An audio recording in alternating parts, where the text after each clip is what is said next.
Okay, so hello everyone and welcome to episode 8 of the Pawsey Capital Refresh podcast. This is an exciting podcast for us. This is where I have a fair few members of our team who have been working on the Capital Refresh to make one of our major announcements for this project. But before we begin, I would like to start by acknowledging the Whadjuk people of the Noongar Nation as the traditional owners of the land that we're meeting on today at Pawsey, and I pay my respects to the elders past, present and emerging. I would also like to pay my respects to the traditional owners of the lands that this podcast listeners belong to, as we are spread far and wide across Australia. So I would like to introduce my guests for today. I have Stacey Tyson, a person that you've heard throughout this podcast, who's the project manager for the Capital Refresh project. I have Mark Stickles with me, Pawsey's executive director. Ugo Varetto, our chief technical officer. Marshay Sitowski, our head of scientific services, and Mark Gray, the head of scientific platforms at Pawsey. Welcome everyone. Hi Didi. Hi Didi. Hi Didi. Hello. So, as I said before, we have a really exciting announcement to make, one that has been the catalyst for the production of this podcast. Mark, can you tell our listeners the exciting news? Well, thanks Aditi and thanks everyone for joining us today. I'm really excited to share the news that after an extensive process of over several months, we've now announced that Hewlett Packard Enterprise will partner with Pawsey to deliver the next generation of supercomputing infrastructure at Pawsey. It's a significant upgrade, a significant announcement, and it really marks the biggest investment in Pawsey's infrastructure since we were established several years ago. The new supercomputer will deliver up to 50 petaflops, or 30 times more the compute power of the predecessor systems Magnus and Galaxy, and it really will help drive the future of Australian science. So we're very excited here at Pawsey. I might ask Ugo to explain a little about the architecture, some of the key features. It's a great time for us. Yes, Mark, thank you. So the new system we acquired is pretty exciting. It's very similar to the ones that are going to be acquired in Europe and the US starting next year, right? It's a very big system. We're talking about 50 petaflops of double precision computing power.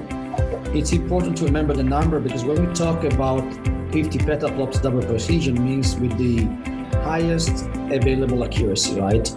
Which means that if we, instead of using double precision, we use single precision, we can go to 100 petaflops. And if we start using the system for tasks like machine learning at scale, using half precision, which is 16-bit, we can go up to 200 petaflops of computing power, right? So that's a pretty impressive number. I'm only going to make another comment about the specific architecture that was that comes with the system. In particular about the interconnect, right? What makes this system unique is the fast, low latency interconnect. So the way we achieve scalability on that system, right, is through this low latency interconnect, which allows for fast data movement within a single node using the Infinity Fabric links, again, unique to AMD architectures, and across nodes using the new Shasta infrastructure interconnect, right? The interesting thing about the Shasta interconnect is that it's based on standard Ethernet protocols, which means that it makes it very easy to integrate the system with the rest of the internal Pawsey infrastructure, but also makes it possible to connect the compute nodes, if we want to external instruments, sensors, like radio telescopes, or even things like bushfire detection systems, right?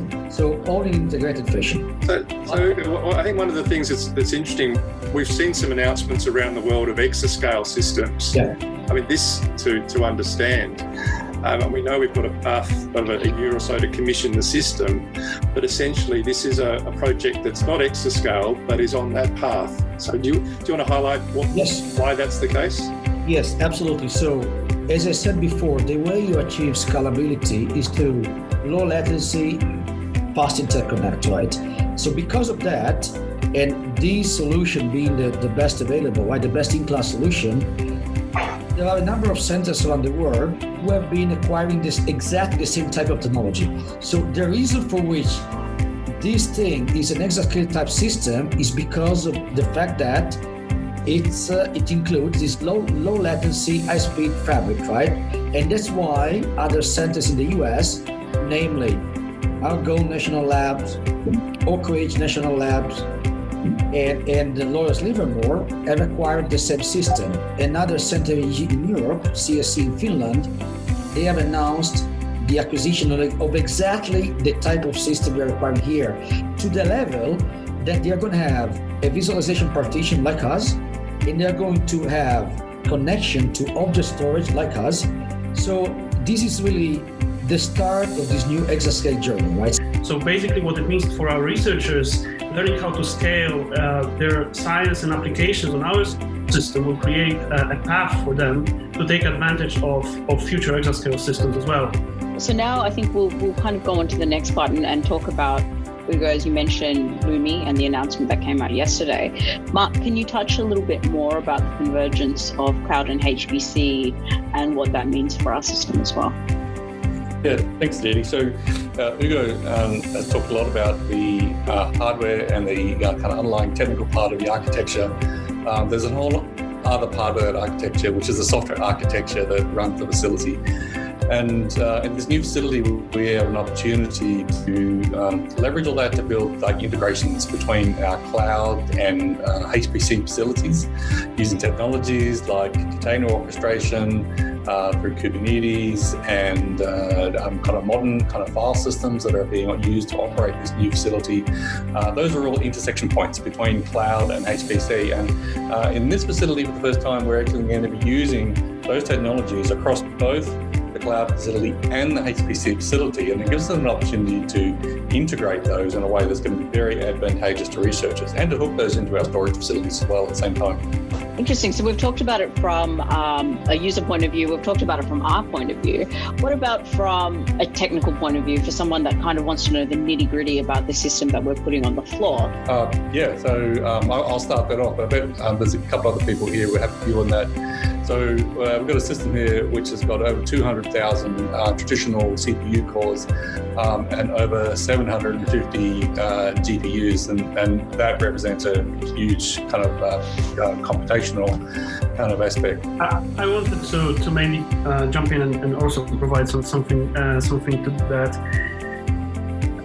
So I think it's important also to say that we have worked closely with Australian researchers and the research community to design this system, and especially the ratio of CPU and GPU nodes in the system was something that was determined based on the analysis of computational workflows of our researchers, as well as on expectations about an increase of computational needs in areas like data science. So with the tender process, how did we conclude HPE as the successful vendor?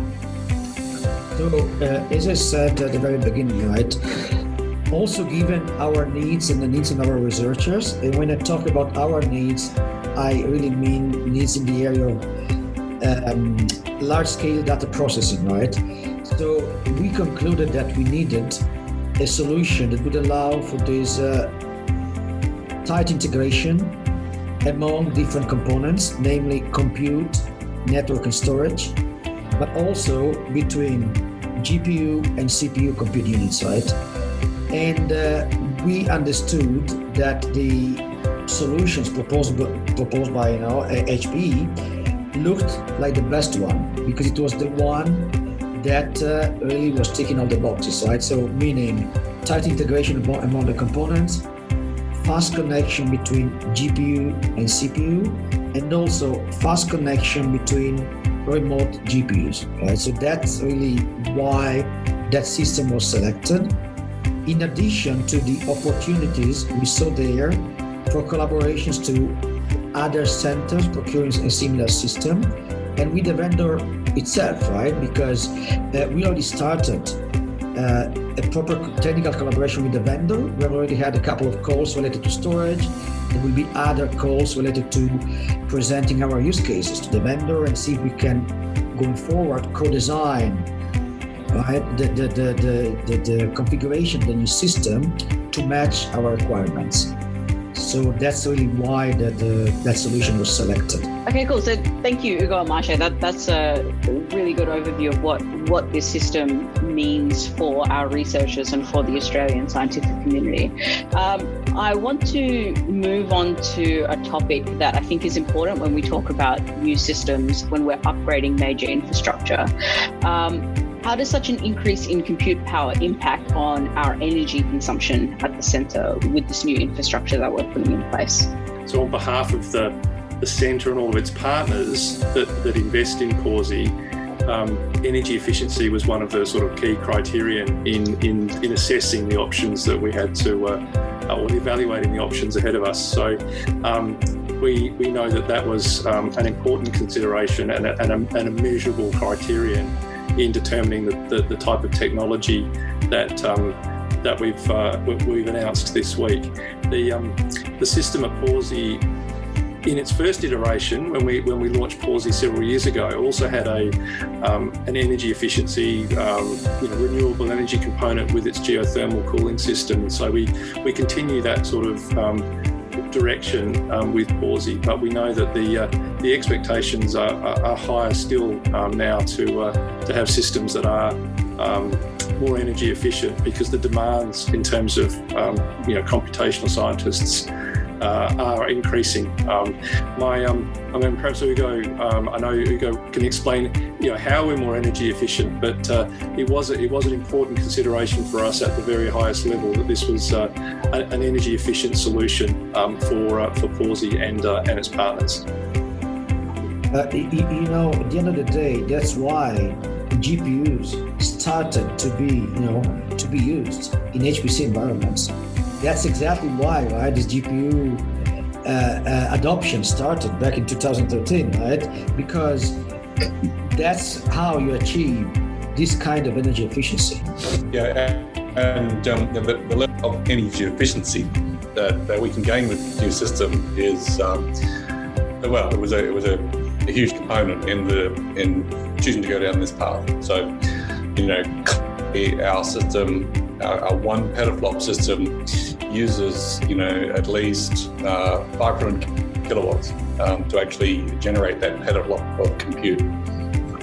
But in the new system, that amount of energy consumed to generate petaflop of compute is going to go down by at least 90%. So that's a huge improvement in efficiency and power usage for the compute that we're generating.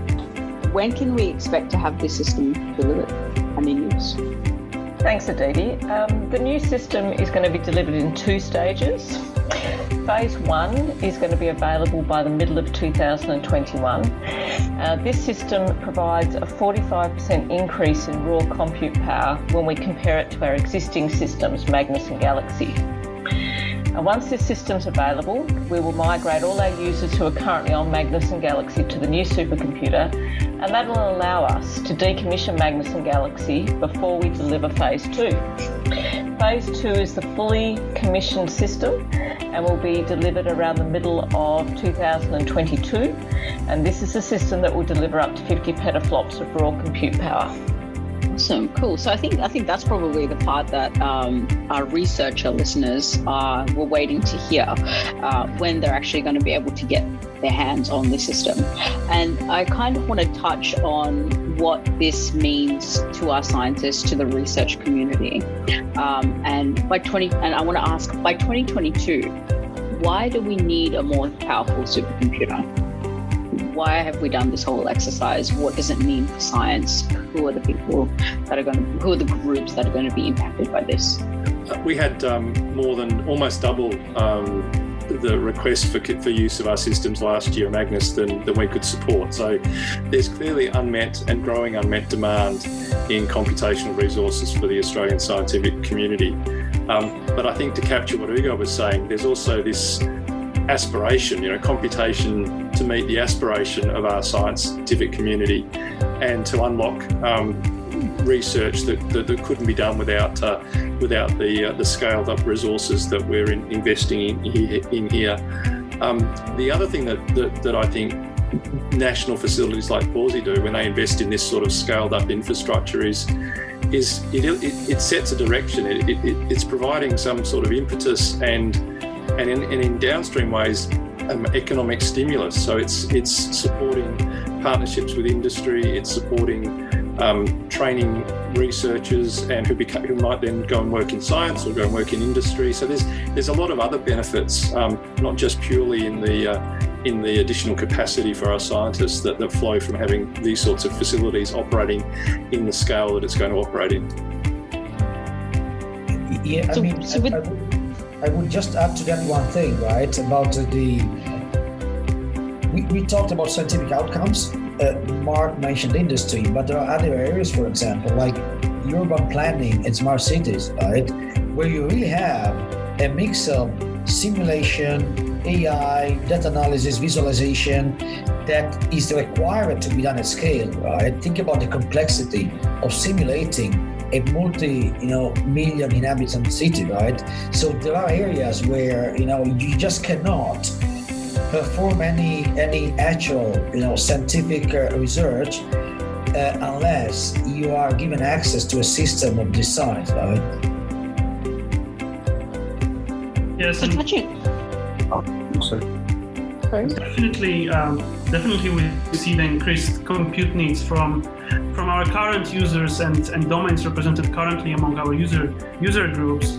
But we are also seeing that computational and data processing methods are being used in new emerging domains, humanities, arts. There is a lot of data processing and computational processing involved in many bio sciences. We also see an increased interest coming from industry and government agencies that we need to reply to as well. Thank you. So it sounds like this. It sounds like this new supercomputer is going to help improve the entire facility's capabilities through our increased infrastructure, and that's really been with the consultation of the community, which is great. So we're giving them as much as we can of what they've been asking for. So it's not just the systems, but it's tools, it's software, it's training, everything that a researcher would need to take advantage of a new system and prepare themselves for the future as well. And in that preparation, we have announced the PACER program, which is going to allow researchers to solve their grand challenges on our systems. Can you tell us a little bit more about the PACER program, Marsha? Sure, thanks, Aditi. So the PACER program is our response to providing help to user communities to actually make advantage of the new system that we will be installing at Pawsey. So basically, this will be a collaboration project between Pawsey and our researchers. This program was already pre-announced during one of the podcasts that were recorded. So please go ahead and listen to that podcast to get some more details, and also please go to the website to see some more information about the PACER program. I just want to share one of the stories that of recent discussions with researchers about the PACER program itself, while trying to provide some additional information on the requirements for the PACER program. I was describing the fact that the technology of the PSS system will be very similar to those systems installed in the US or Europe, basically pre-exascale and exascale systems. And it was an interesting discussion and a feedback from the researcher that basically he said, well, okay, so that actually means that if we are prepared to use Pawsey supercomputer, we will be prepared also to use those first exascale systems that will be available. So that's actually something that is something that we recognize as Pawsey as a great opportunity, but also our researchers already recognize this as well. Yeah, I think that sounds like a really incredible testimonial to have that supports our system and will encourage our researchers to take up these sorts of programs that we're running at the centre. So we've talked about this huge upgrade that we're going through at the centre. We've announced a successful vendor. We've got a really exciting piece of infrastructure coming onto the floor. I think what's really important here is kind of to acknowledge everyone that's been involved in this procurement. We've talked to people around the world. There's a procurement board. We've liaised with our research community, and of course our Pawsey staff have gone through a lot of work in the last couple of years. Mark or someone from the group, do you want to touch on this and talk about the people that you'd like to acknowledge as we begin the next phase of the PSS procurement? Yeah, look, I'm happy to acknowledge what's really been a tremendous effort by a whole raft of colleagues and collaborators and sort of wise heads that have helped us get to this point. Marche mentioned the engagement with the research community. That was so important that we had a process that took into account their expectations and future needs. We also had an extensive technical input into this procurement. So the technical reference groups that included colleagues inside Pawsey and outside of Pawsey to help advise. So I really do think that their effort has been incredibly valuable. We're also a multi sort of stakeholder organisation, so this wouldn't happen without the support of the Australian government, who's provided the capital funding, the West Australian government that provides important operating funding to Pawsey, the partners that help underwrite this. So we've had long-standing support by the West Australian universities and CSIRO.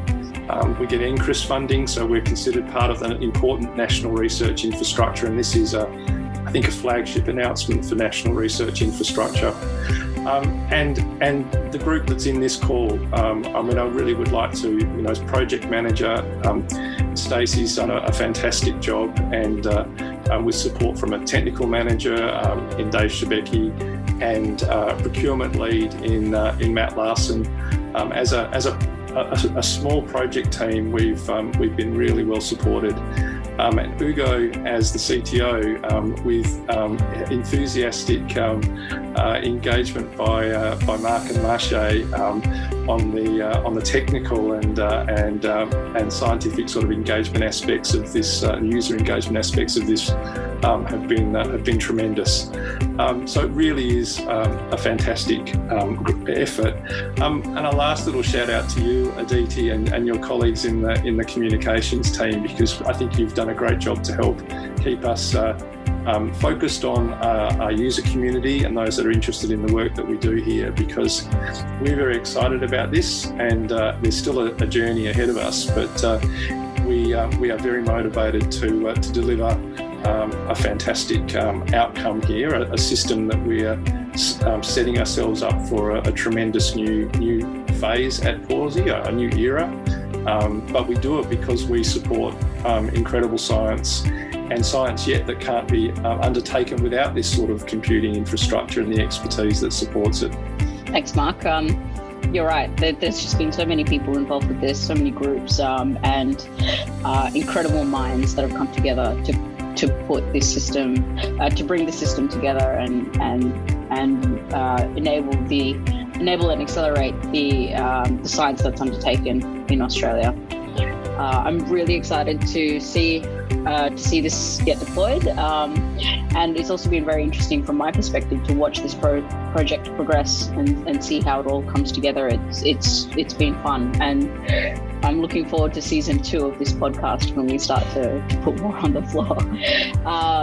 So thank you all. Before we wrap up, I'd probably just like to ask Stacey, as I always ask at the end of our podcast episodes, where to from here? Well, Aditi, as exciting as this announcement is, there's still plenty of work to do. We are currently installing the new ASCAP ingest nodes. That's likely to be, we're looking at completing that by the end of this year. We're also progressing the procurement of the networking required to support the new supercomputer, and we're also progressing the upgrade to our long-term storage infrastructure.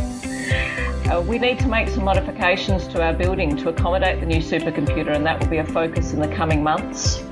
As you've already touched on, we've launched the PACER program, and we're kicking off our project with HPE for the new supercomputer. So as exciting as this announcement is, there's still plenty going on and plenty to keep us busy. Cool. All right. So, well, thank you all for joining me. I think this was a really good episode, really insightful, and I'm excited to be able to announce this to everyone that's listening. So, thank you all for joining me today. Thanks, Aditi. Thanks, Aditi. So thank you all for listening. This has been an awesome episode. I hope you're all very excited about the new system that's going to be coming to the Pawsey floor in the next couple of years. As always, please like, share and subscribe. We're on YouTube, Spotify and Apple Podcasts. There's a survey in the description of this podcast where you can give me some feedback on what you thought about today's episode, as well as any information that you'd like or any content that you'd like to hear in future episodes. Thanks, everyone. Bye. Thank you. Bye-bye. Bye.